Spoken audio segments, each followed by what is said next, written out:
बघा, हे कालपासून जोरात अफवा चाललेल्या आहेत की राष्ट्रवादी काँग्रेस अजित पवार गटाचे एक नेते, प्रमुख नेते छगनजी भुजबळ हे शिवसेनेच्या वाटेवर आहेत. आता ही कोणत्या वाटेने येत आहे ती वाट काय आम्हाला दिसली नाही.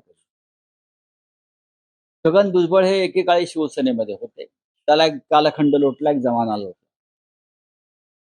छगन भुजबळ त्यानंतर काँग्रेस पक्षात गेले. छगन भुजबळ त्यानंतर शरद पवार साहेबांबरोबर राष्ट्रवादी काँग्रेस पक्षात बराच काळ राहिले आणि सध्या ते अजित पवारांच्या नेतृत्वाखाली राष्ट्रवादी काँग्रेस पक्षात आहे.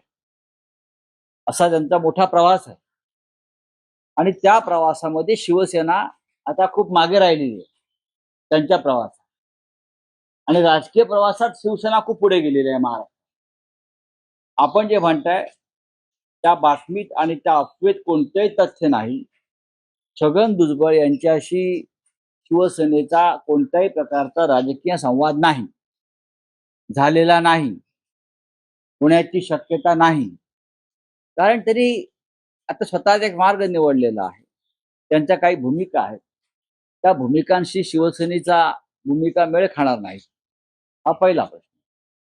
आणि छगन भुजबळ येणार, हा जाणार, तो येणार, अशा प्रकारच्या बातम्या उडवून पेरून अफवा पसरवून महाराष्ट्रात गोंधळ उडवायचा राजकीय दृष्ट्या.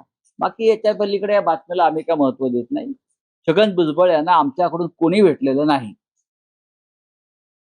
छगन भुजबळ यांना शिवसेनेचा कोणताही नेता भेटलेला नाही, चर्चा झालेली नाही, चर्चा होणार नाही.